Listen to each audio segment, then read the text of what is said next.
Good afternoon, everyone. Welcome to our lectures on preventing falls. My name is Konderwicz. I'm the Injury Prevention Coordinator for Baystate Health. And what we're going to talk about today is we're going to define what a fall is. We're going to identify personal risk factors to falls. We're going to discuss injuries as a result of a fall and give you some strategies to prevent falls. According to the World Health Organization, they define a fall as an event which results in a person coming to rest inadvertently on the ground or floor or lower level. These are some statistics from the CDC on fall data. Approximately 10,000 Americans turn 65 each day. 1 in 4 Americans age 65 and older fall each year. Half will fall again. Every 11 seconds, an older adult is treated in the emergency room for a fall, and every 19 minutes, an older adult dies from a fall. And falls are the leading cause of loss of independent living. The question that you need to ask yourself is, why do I fall? You fall, there's some factors that are within your control, and there's some factors that are out of your control. For example, things you can control are things that you have in your environment. You can increase lighting, you can remove throw rugs, you can remove clutter from the hallways. Things that are outside of your control may include prescription medications and their side effects, deconditioning and immobility, and declining vision. The interactions of what is within and outside your control also has a potential to increase the risk of falling, which means that poor lighting combined with decreased vision can result in bad consequences. We're going to talk about some injuries that occur to you as a result of a fall. We are sharing our knowledge with you, and as you know, knowledge is power, and the person that has the most knowledge has the greatest power. So we're giving you information that these are the injuries that we see here at Baystate as a result of people falling. So we're going to start with the brain, and the brain is one of the largest and most complex organs in your body. Each side of your brain contains 4 lobes, and each lobe defines who you are, how you act, and obviously how you think. So if there's any damage to any part of this, especially, I'm going to go over the frontal lobe. If you damage the frontal lobe, then that part of your brain will change who you are. That part of your brain controls who you think, how you plan, how you problem solve, how you control your emotions and your behavior, and how your judgment and safety awareness. The parietal lobe is knowing right from left, sensation, reading, and body orientation. And the occipital lobe is vision and color perception. And the temporal lobe is understanding language, behavior, memory, and hearing. Those are just some of the things that the complex brain does. Another injury that we can talk about is a coup contra coup, and that is when you experience a high impact injury to your brain as a result of a fall or an accident. One part of your brain is injured and the brain falls to the other part of the skull, and you have an injury or a contusion to the back of the brain. Concussions. Most people don't know that concussions are a traumatic brain injury. Once you're diagnosed with a concussion, your brain needs cognitive rest, and that means that your brain needs to not be watching television, not doing computers, and not doing video games. You may have to decrease that amount of time that you do that. But your body also needs physical rest. So some of the things that are affected as a result of a concussion are thinking and remembering. You could have mild forms of difficulty thinking clearly to moderate forms of difficulty remembering new information. There's physical traits that result from a concussion, and that could be a headache, some nausea, some sensitivity to noise or light. You could have emotional issues with irritability, some sadness, and nervousness or anxiety. And it could affect your sleep from one end of not sleeping at all to sleeping a lot. Another brain injury is an epidural and a subdural hematoma. An epidural hematoma is an arterial bleed inside your brain, and that requires emergent attention from a surgeon. And a subdural hematoma is a vein that is injured inside your brain, and that results in bleeding, but it's a slower bleed, and you may be admitted to the hospital, and you may end up in the operating room eventually, but it's a slower bleed and can be monitored. Skull fractures, another reason people fall, and they could just break the bone of their skull, and they can have compound fractures, lineal fractures, and depressed fractures. So spinal cord injuries, this picture depicts the bones that protect your spinal cord, and they are called vertebrae. There are 7 cervical vertebrae, 12 thoracic vertebrae, 5 lumbar vertebrae, 5 sacral vertebrae, and 4 coccyx, which are fused together, called your sit bone. The most vulnerable is the cervical vertebrae. If those vertebrae are damaged, which is your neck, and they injure your spinal cord underneath, you could have paralysis. I want to introduce you to Baystate body bones, and I want to show you all of the bones in your body, the skull, the cervical spine, the clavicle, the humerus, the pelvis, the femur, the ribs, and the ulna radius. Those are bones that if you fall, you could break them. Rib fractures is one of the most common injuries we see as a result of falls here at Baystate. And you have 12 pairs of ribs, 7 are attached to the sternum and vertebrae, 3 are connected to cartilage, and 2 are floating and connected to the vertebrae. They basically are your body armor to protect your heart, your lungs, your esophagus, your diaphragm, your pancreas, your liver, and your spleen. Upper extremity fractures, better known as FOOSH, and that stands for fall on an outstretched hand. And you can injure your clavicle, your humerus, your ulnar, and your radius, and that functionally impacts your self-care, your driving, your homemaking tasks, work, and leisure activities. Lower extremity fractures, such as the femur, I just wanted to show you an X-ray of an actual break of a femur and what we have to do to fix that femur and its rods and pinning. And again, continuation of lower extremity fractures. If you fracture your pelvis, this can functionally impact your mobility, your lower body dressing, self-care, and all sit-to-stand transfers. There's characteristics of age-related vision loss. It decreases your ability to adjust to light. So that's why we encourage everyone to get night lights in their home, because when you turn on a bright light after being in a dark room, it's harder to focus and see. It takes you a few minutes to your eyes to accommodate to that light. So that's why if you have low lighting in your home, buy all the night lights, put them in your bedroom, in your kitchen, and in your hallway. It will help you adjust to that light better. You have decline in depth perception, and that means you won't be able to see the edge of the stair. We encourage people to mark the thresholds of their stairs.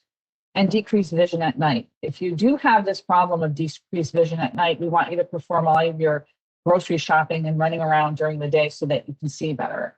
There's some tricks that we would like you to do is just to make sure that your glasses are clean. Make sure you have a yearly eye exam. Mark your steps and thresholds. Improve lighting in your bathroom, bedroom, and hallway. And decrease clutter and keep space organized. Hearing. There's characteristics of related hearing loss. It could lead to limiting social activities. It could lead to lowering one's feeling of good health and cutting off relationships of friends and family. So we want you to use your appropriate hearing aids and assisted technology. Get closer to the person that you're talking to. Don't be upstairs trying to yell downstairs and letting them know what you want. You need to probably be in the same room with them or even talk to them face to face. Ask the person to turn so that they can see your face. Let the speaker know when you're having trouble hearing or understanding. Express it. I can't hear you. Please say that again. And always, always have a spare hearing aid battery on hand. Who is on your team? It's your primary care physician, your ophthalmologist, your physical therapist, your pharmacist, which is one of the most important persons. If you take many medications, you need to be aware why you're taking them, what they're for, and what the side effects are. And we'll have Danielle talk to you more about that. Your occupational therapist, your nurse, your audiologist, and your support team, but the captain of the ship is you. This PowerPoint was not to scare you. This PowerPoint was to give you knowledge, to let you know that we want you to be in a good exercise program to strengthen your core and your legs so that when you do, something happens, you're able to stop that fall and you're able to help control that fall. But you are the captain of your ship, and knowledge is power. Remember that. So 6 steps to preventing falls is find a good balance and exercise program. Talk to your healthcare provider and let them know that you're fallen. Because what people do is they fall once, they fear they're going to fall again. So they stop doing all of the things that they did that kept them active and they become immobile, which leads to more falls. Regularly review your medications with your doctor and your pharmacist. Your pharmacist should be your best friend. Say, I'm on these medications. The pamphlets that you get from the pharmacy, the first 4 are the most side effects, so that we want you to know what those side effects are so that you can educate yourself. If you have them, you can talk to your doctor and your pharmacist about them. Get your vision and your hair checked annually and update your glasses. Keep your home safe. Declutter it. Have clear paths to where you have to walk, and talk to your family members. Falls are not part of the aging process. There are some falls that we cannot prevent. We can't prevent all falls, but the majority of them are preventable.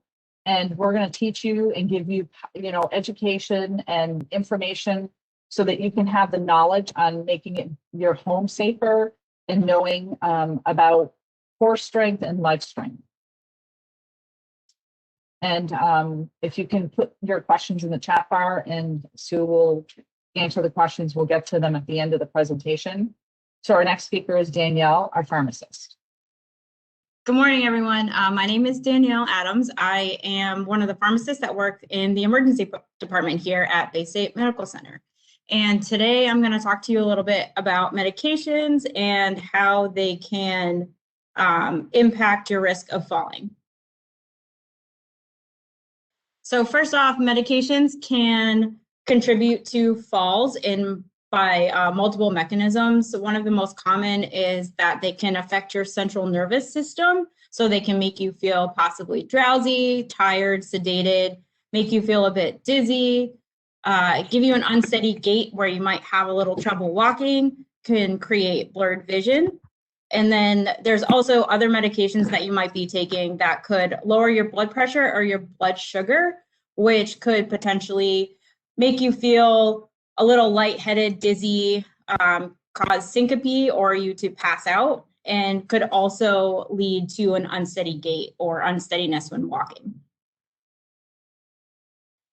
So as Ida had alluded to in her presentation as well, none of the information that I am going to provide today is meant to scare anyone. It's really just to create awareness and to give you tips on what to look for when you're starting new medications or doses may be changed, just because many of these medications might be necessary, so it's not possible to avoid their use.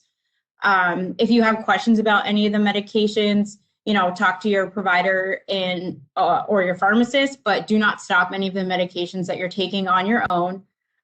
It's important to monitor the side effects and see how these meds make you feel, and discuss it with your provider or your pharmacist. And also, as Ida had alluded to, that when you're starting a new medication, to look at that info sheet and to look at the side effects. And the first 4 are usually the most common, so most likely that patients might experience, and to kind of look for things like dizziness, drowsiness, and sedation and things like that within those, and be able to recognize those for new medications. And again, the biggest things is when you're starting new medications, whether it's combining when you're adding new medications to your current regimen, combining meds with similar side effects, especially if they both have similar side effects, they can increase your risk of falling. And then also, if you're on meds that might have a fall risk, you want to be aware of how increases in dosing makes you feel. And if you start to feel any new side effects with addition of meds or increases in dosing, make sure to contact your provider and let them know, or your pharmacist as well. So when single meds alone might have an increased risk of fall, but when combining meds that have similar side effects, the increased risk of falling is, the risk increases significantly. And so some of the most common ones that are associated with fall risk are your opioids, your benzodiazepines, muscle relaxers, and sleeping pills. And I put these all together because they do all have similar side effects. So drowsiness, sedation, fatigue, and they can impair your coordination. And it's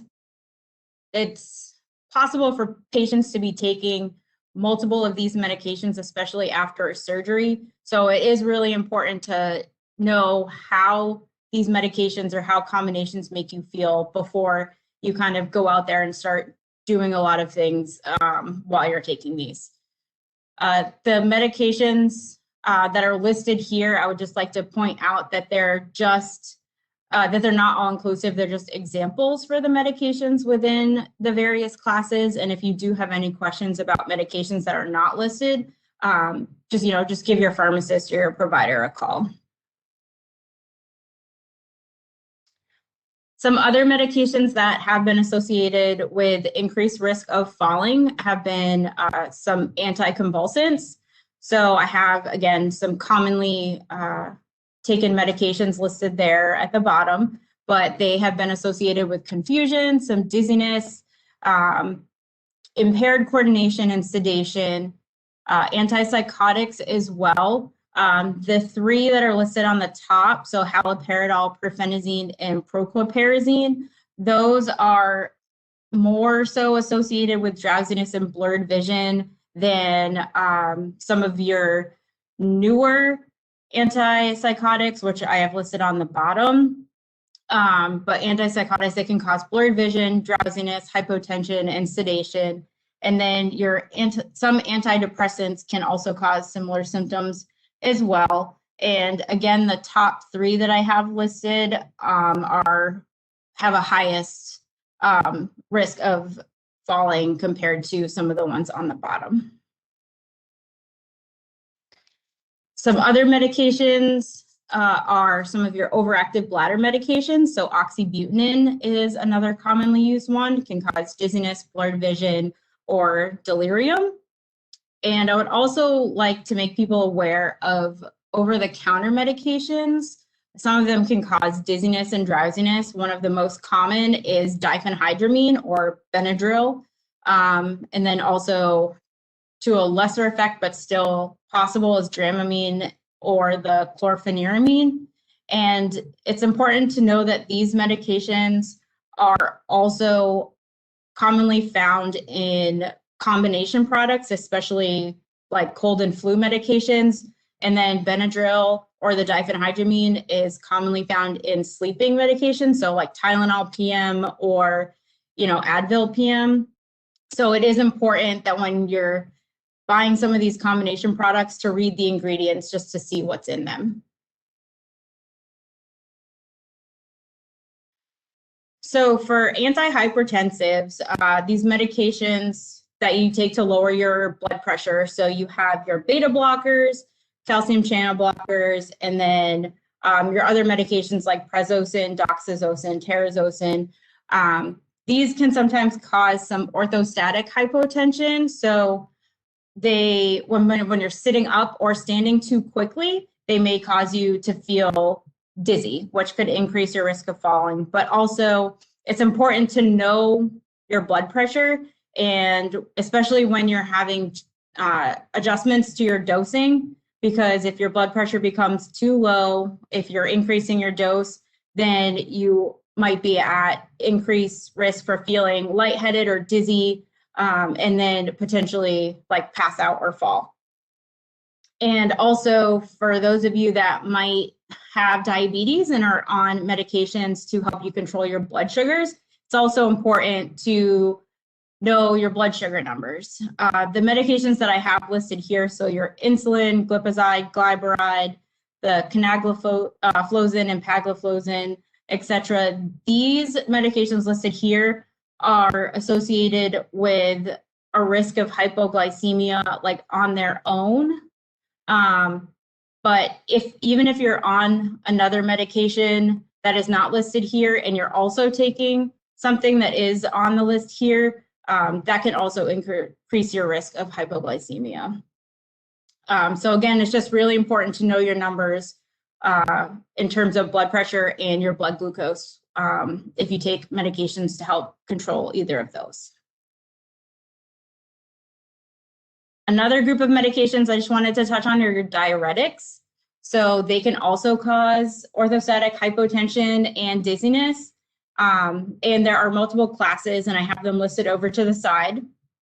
And one thing that I would like to point out is to try to avoid taking these medications close to bedtime, because the closer you take them to bedtime, the more likely that you'll have to get up to go to the bathroom in the middle of the night where you might be sleepy, it's dark, puts you at increased risk of tripping over things or maybe running into something because you might be a little disoriented, or you turned on the lights too quickly and you didn't have time to adjust, or you're trying to move around in the dark. Another thing that I wanted to touch on, just because it is becoming more popular and more available in the area, is like your cannabis, your edibles, and some of like the CBD oils. So marijuana itself can cause orthostatic hypotension, so some dizziness, drowsiness, and fatigue, can cause disorientation and impaired coordination, and it can interact with other medications or other substances that you're using and increase their effects, such as medications that depress your CNS or affect your nervous system. So that would be like your opioids, benzodiazepines, or if you're drinking alcohol. And so these edible products, the THC content varies between the products, and it's the THC that gives you the high feeling. Any of the CBD products, they're not associated, they don't have the THC in them and is not associated with the high, but they still can cause drowsiness if you take enough of it. And there also are topical products that are available to help with pain, and the topical products are least likely to be associated with any of the side effects just because they're not being ingested. And it's also important to know that these products will affect everyone differently. So again, important to kind of understand how they make you feel, especially if you're on other medications before you go out and start doing heavy activity. And I also just wanted to note that if you are using any of these products, just to make sure that you obtain them from a reputable source. And lastly, in terms of medications now, since we briefly touched on ones that could potentially increase your risk of falling, now I just wanted to touch on those that could increase your risk of injury if you do fall. So we have our anticoagulants and antiplatelets. So your anticoagulants, things like your Coumadin, newer medications like Eliquis, Xarelto, Pradaxa, and then some of the injections like Lovenox or Rixtra. These meds, they prevent blood clots from forming.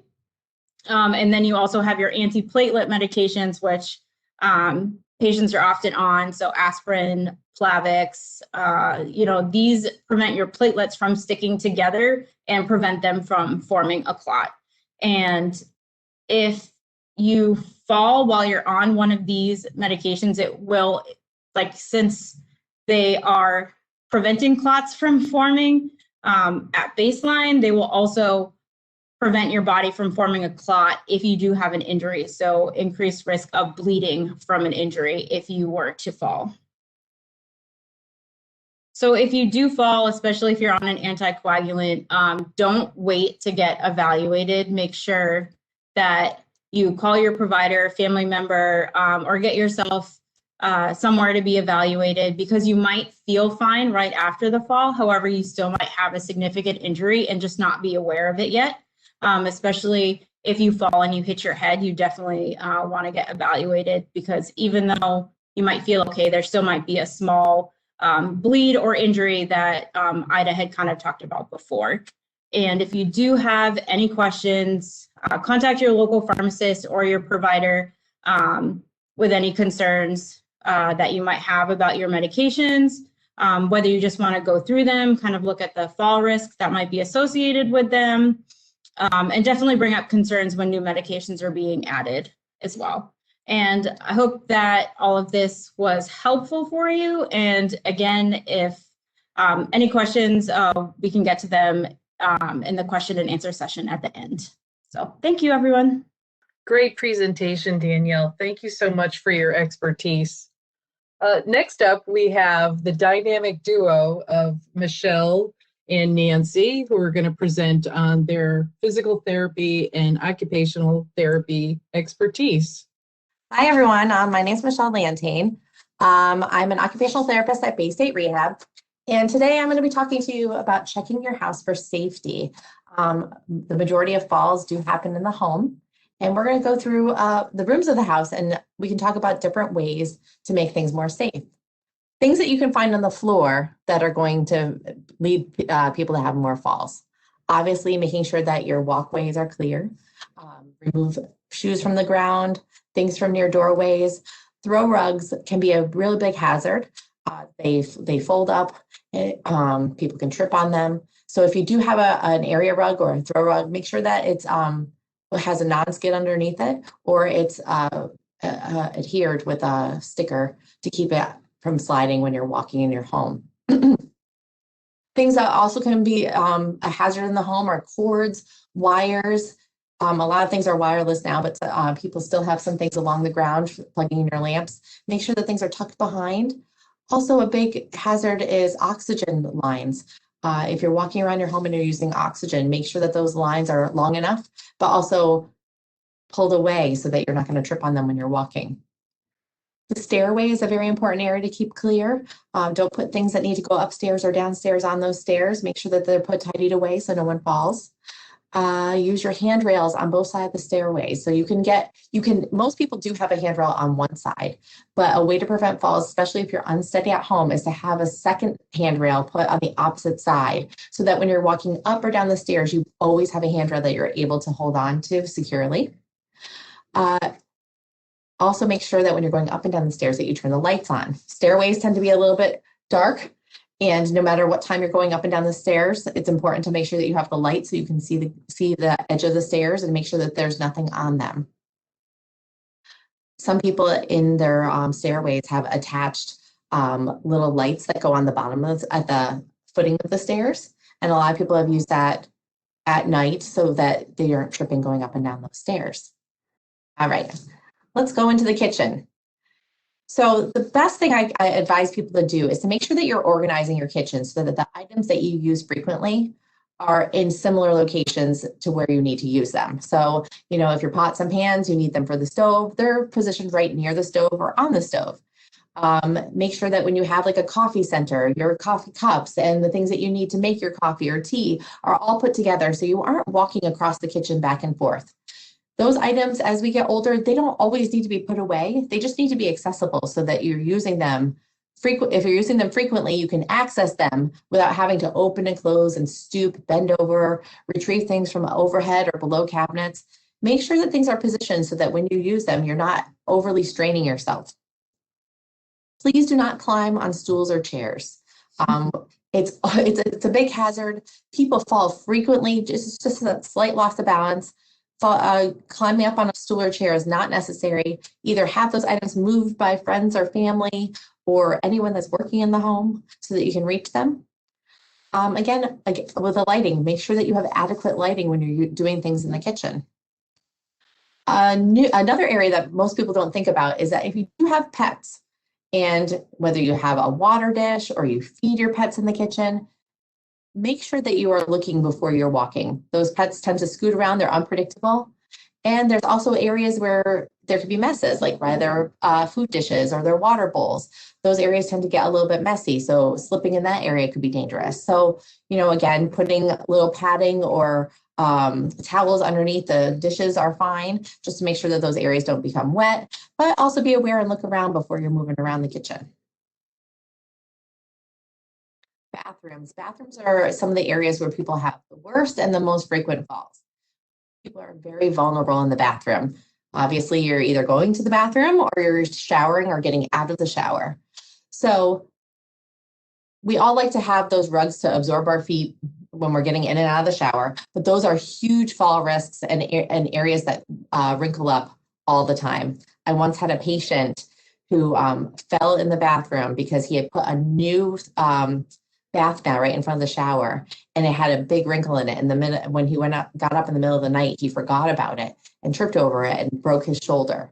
So I'm always telling people, either don't have them, just take them down when you're using the bathtub or the shower, and then pick them up and put them away.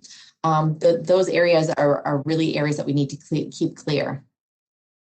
Obviously, to what people have heard about adaptive equipment, having grab bars right next to the toilet, on the inside of the shower and on the outside, because it's often helpful to make sure that you grasp onto the handle before you're stepping into a full tub shower area. And having grab bars on multiple areas inside the shower will help you steady yourself.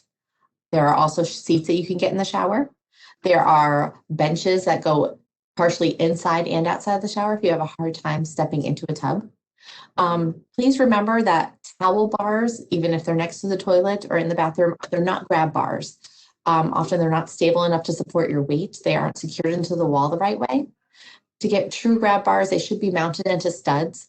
There are some contractors who will install them for you, but make sure that they're done properly, because a grab bar that is not secured into a stud will just rip right out of the drywall.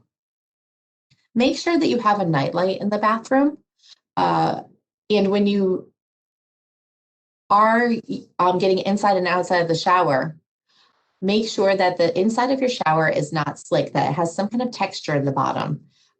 Some of those older cast iron tubs are extremely slippery. So ways to give it more texture, there are stickers that you can put in the bottom to give texture. You could have texture applied to the bottom of the tub. Or you could get a bath mat that sticks inside of the tub, but make sure that it is completely secured to the bottom. All right, now the bedroom. Make sure that there is a lamp right next to the bed. Please, when you get up at night, make sure that you have some kind of light on. It's either a night light or a flashlight or a dimly lit light. Turning on a bright light can be a little bit hazardous because it makes you a little bit temporarily blinded. So some people have suggested those the light bulbs to take a little bit to warm up, because they gradually get brighter versus the bright lights, especially getting up in the middle of the night. If you get up and you have a hard time walking at night, make sure that you have a walker right near you, or a cane, or your commode is right next to your bed. That way you have less risk of falling just getting up and going to the bathroom. Some people have their walkers next to their beds, and they attach a flashlight to them, so that way they can make sure that they can see where they're walking. Again, we're going to talk about those clear paths. Make sure that there's a clear path to the bathroom without anything on the ground, anything sticking out that you could fall on while trying to move, especially in the dark. Other safety tips I tell people in the home, there are great ways to keep yourself safe, especially with this new technology. I'm going to talk about, obviously, Lifeline is something that a lot of people have that you can subscribe to, but in place of that, some individuals have used an Amazon Echo system where you can program it to call a family member or to call police, fire, anyone that you would need if you fall. Make sure that when you're moving around your house that you have a house phone or a cell phone with you in case you do fall. That way you can get help. When you are moving in your home, you need to make sure that you have proper footwear. I recently just did a home evaluation with my father-in-law who's preparing for surgery. And one of the first things I said to him is, I'm like, please make sure that you have sneakers on. I don't want you falling. And he balked at me a little bit. He's like, I can wear my slippers. I'm like, no. Yeah, he had a very weak ankle. And I said, it's not worth falling in your own home, especially after this is a place where you feel safest. He's about to have a surgery. I said, you need to be smart. Make sure that you have a secure foot material on at all times so you don't slip, you don't roll an ankle, you don't stumble. And if you do, you're able to recover and recover that balance a little bit faster. Some people do get a little bit dizzy when you stand and move quickly, especially in your home. We don't think about these things. If you're somebody who feels a little unbalanced, when you stand up, give yourself a second before you start moving. Often when we get up and start moving to run to go do something quickly across the house, that's when people lose their balance. We kind of set that momentum to kind of fall forward. It's better if you get up, take a minute before moving, especially I say in the morning when you're getting up. You give yourself a second, wake up, sit up on the edge of the bed, take a deep breath, start to kind of assess where you are in the morning, and stand up. stand up and then move. And it doesn't have to be super long, but give yourself a couple seconds when you're doing those things. Getting in and out of your house could be something that you struggle with, because if you have decreased balance or some weakness in your legs, even going up a step or two can be something that's really difficult. They have little grab bars that you can just put on one on the outside of the door, and it can be mounted vertically that you can hold on to just help you take that step into the house. And that is a great option, as well as hand railings that would go up and down steps to go into your house.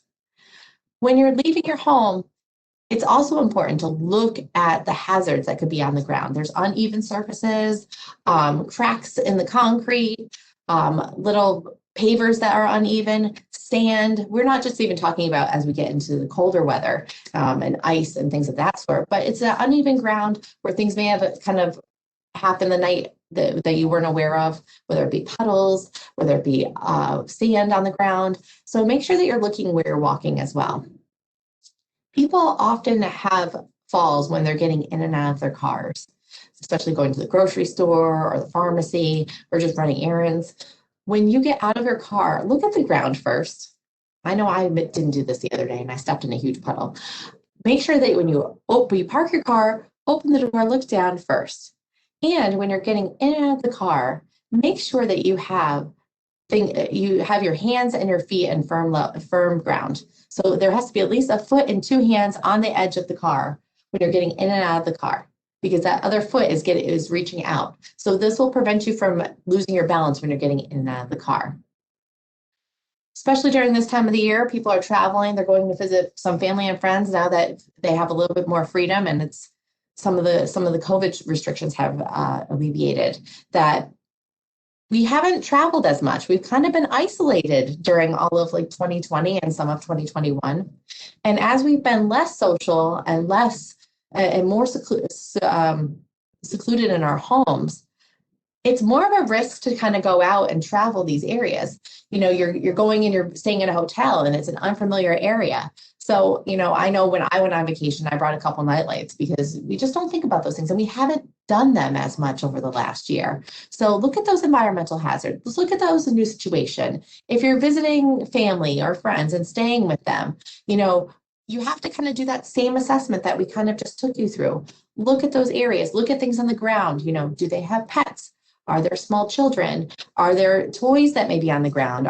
Is there water? If you're staying near a beach, is there sand on the ground? Is there things that could be repaired or that knock you over? So just be aware of those things as you're moving about these environments, because we want you to keep moving. That's an important thing. But I want you to be aware of those environments and the hazards that are in them. All right, that concludes my section of the presentation. I'm going to defer to my friend Nancy, who's going to start talking about keeping you moving. Certainly, if you have any questions or any suggestions, please put them in the Q&A. Hi, everybody. My name is Nancy Densmore. I'm a physical therapy assistant over here at Baystate. I've been with Baystate for about 16 years, and I've been with this program, the moving program, balance program, I should say, since it started. There's one thing I wanted to talk to you about, and people always say to me that the golden years aren't golden. And I tell them, well, if they're not golden, it's because you stopped moving. And I think even now we're finding ourselves feeling a little off balance, a little weak, a little not ourselves. We hear people say that all the time, but we got to keep moving. If we want the life we want to live, then we've got to get up and we've got to move. We want to go out with our friends. We've got to make sure we have the strength to get up and go with our friends. I have a few exercises we're going to go over with, but just a few of them that are in our program, and all of our program continues with other exercises. But I want to start off with a questionnaire. The first thing is, have you had any falls in the past year? Now, if you said no, that's fine. But I also want you to think about, have you had any almost falls, or maybe a little off balance? Did you kind of bump into a wall, or did you kind of trip over a foot that wasn't really there? Those are parts of falling that your body's trying to tell you that there's something's going on. The next one is, do you feel unsteady when you're walking?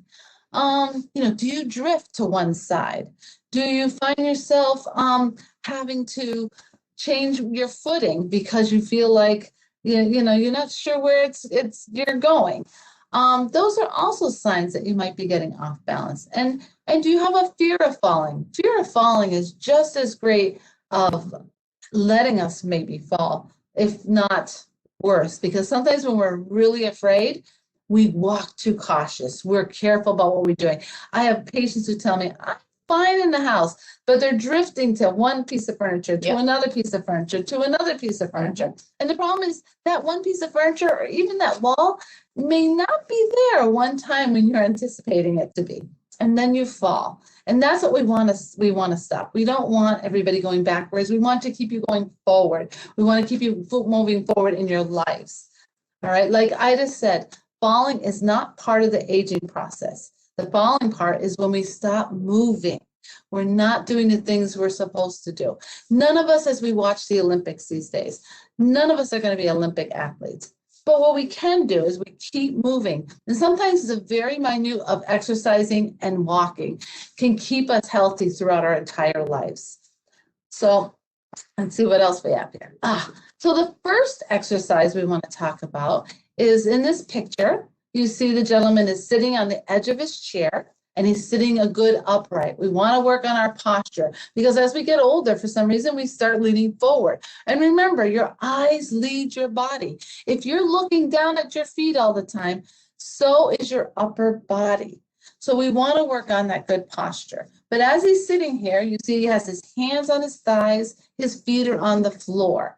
Now, the first exercise has to do with heel and toe raises.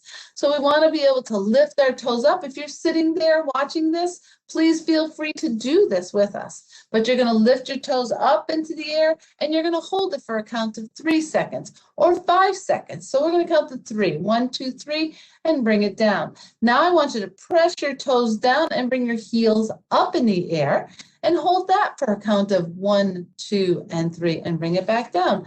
Then you bring your toes back up. 1, 2, 3, and heels back up. 1, 2, 3, toes. 1, 2, 3, and heels.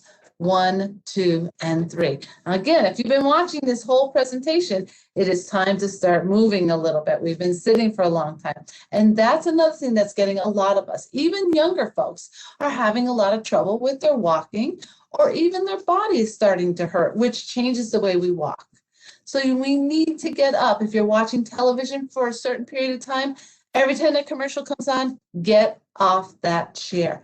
Go in the kitchen, grab a glass of water, go to the bathroom, go look out the window, see what's happening, and come back and sit down. But keep moving. The next picture we got here is we're going to be working on our hip flexors. Our hip flexors are right next to our pelvis bone. And you see where his hand is on his thigh. You're working that muscle that's just a little bit below it.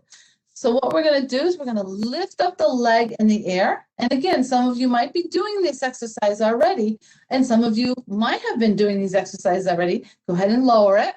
But we want to get you back to doing them every single day. Do something. So we're going to lift our leg up. We're going to hold it for a count of 3. 1, and 2, and 3, and bring it down. Now we're going to do the other side. Bring up the other leg. 1, and 2, and 3. Bring it down. Bring up the other one. Here we go. 1, and 2, and 3. And again, look at the picture. He's got a good posture. And lift up the other leg. 1, and 2, and 3. Again. 1, 2, 3. Get these legs moving. Get the blood going. And 1, and 2, and 3. And relax. So we should do that in all these exercises at least for a count of 10. Holding them 3 seconds. To make them harder, you just add more reps. To make it even harder, you hold it a little longer, maybe 5 seconds, maybe 10 seconds.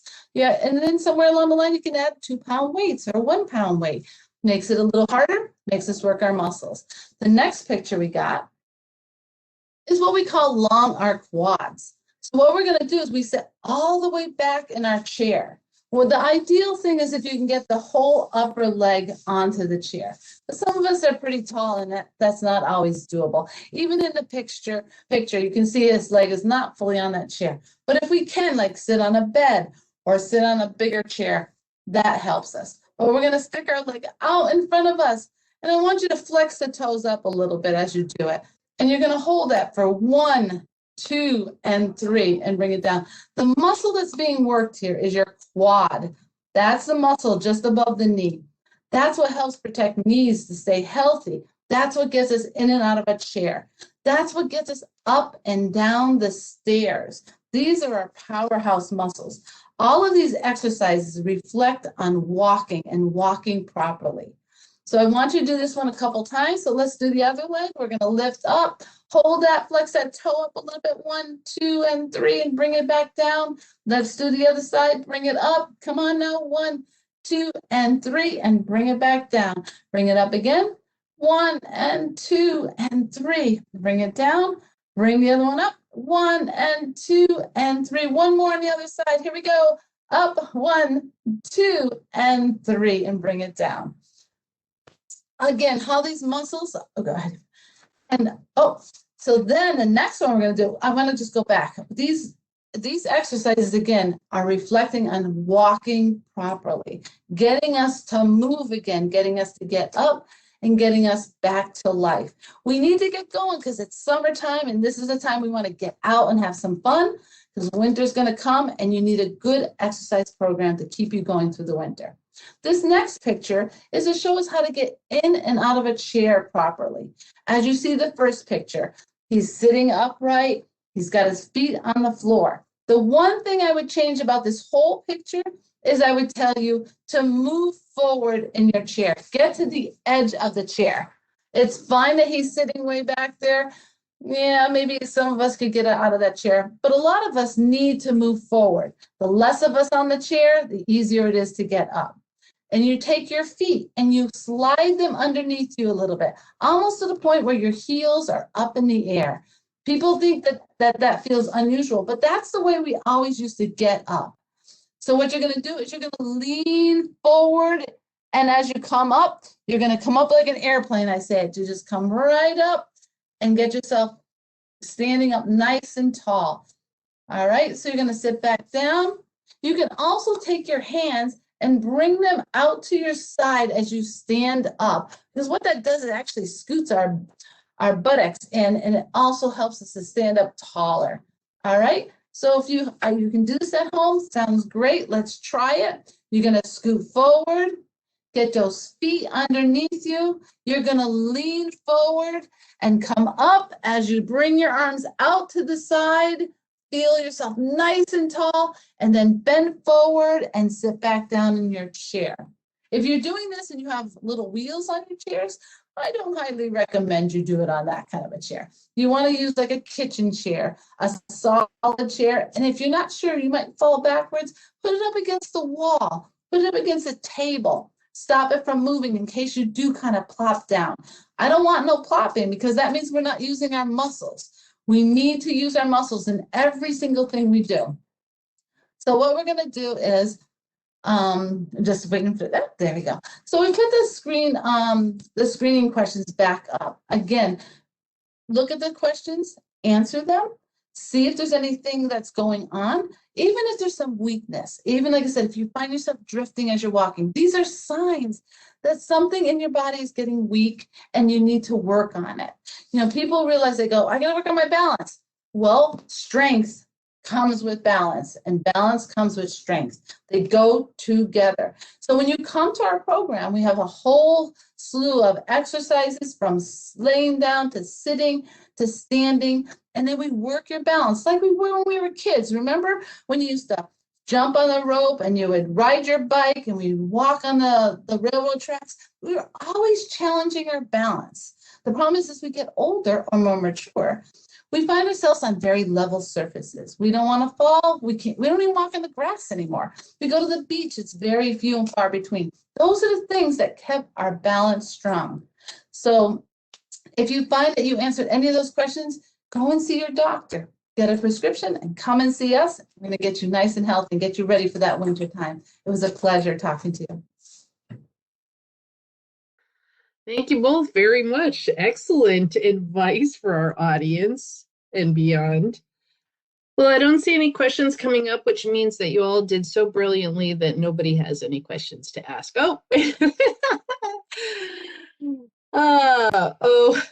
Linda wants to know if there's any way to replay the first 10 minutes. Yeah, she didn't have any sound. But here's the good news. We've been recording the presentation, and it will be up on our website at baystatehealth.org/senior class. So you can find it there.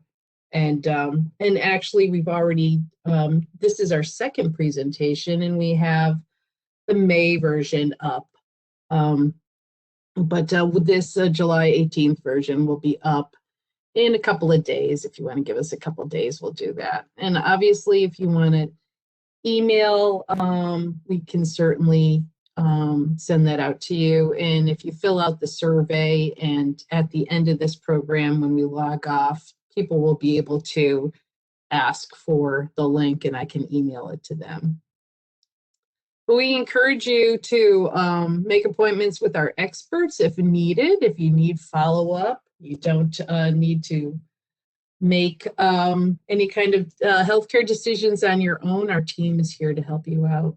So I want to thank Ida and Danielle and Michelle and Nancy for your great expertise. And we wish you everyone well, and thank you very much for joining us today.